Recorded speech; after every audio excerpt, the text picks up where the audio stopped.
Good morning, Rabbi Peretz. The first question I had from somebody was the next question. I watched Laser Brody interview a Rebbetzin in Israel, and she said non-Jews do not have souls. Do non-Jews have souls, and is their neshama, the soul, as capable as a Jewish neshama of being spiritually elevated and connected to God? Good morning. Thank you for your question. And the answer to your question is yes.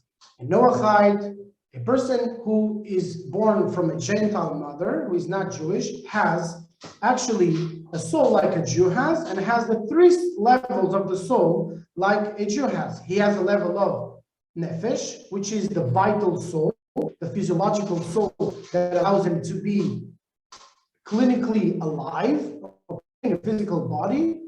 He has also the level of the ruach, which is what generally is translated as the spiritual soul, which is his emotions. So you understand, you and Noahide, as me as a Jew, you have emotions, I have emotions, you have feelings of loving kindness, I have feelings of loving kindness, you have feelings of discipline and restraint, I have feelings of discipline and restraint, we have feelings of compassion, I have feelings of compassion, you have feelings of leadership, of transformation. I do too.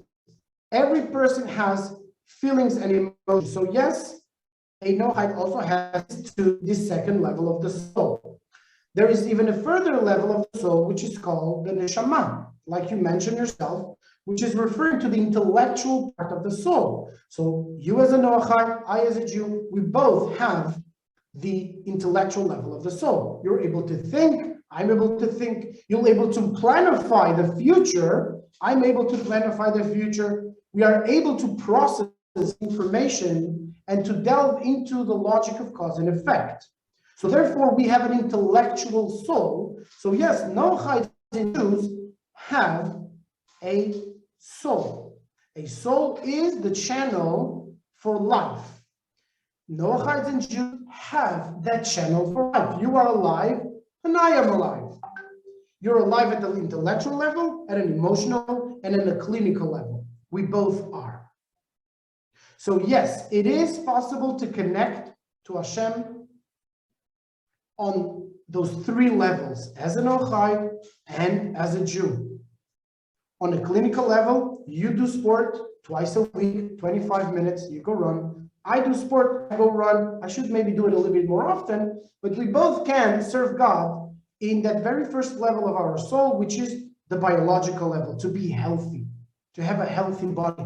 The Rambam says it's part of serving Hashem.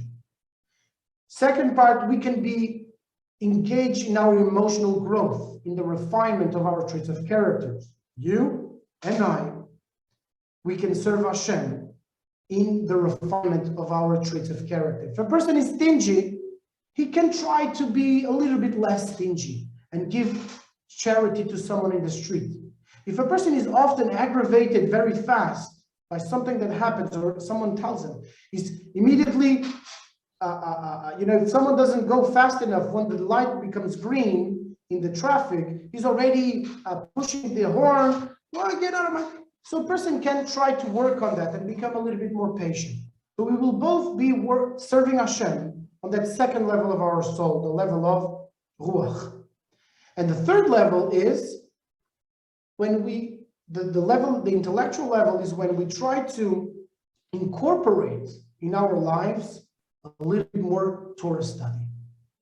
And for sure, the 7 universal commandments, as we can intellectually understand them and apply them in our daily lives, whether it's the belief in the one God, whether it's to honor him through Torah, study, prayer, and behavior, whether it is in our family relations, whether it is in our social interactions, to respecting others' property, etc., etc.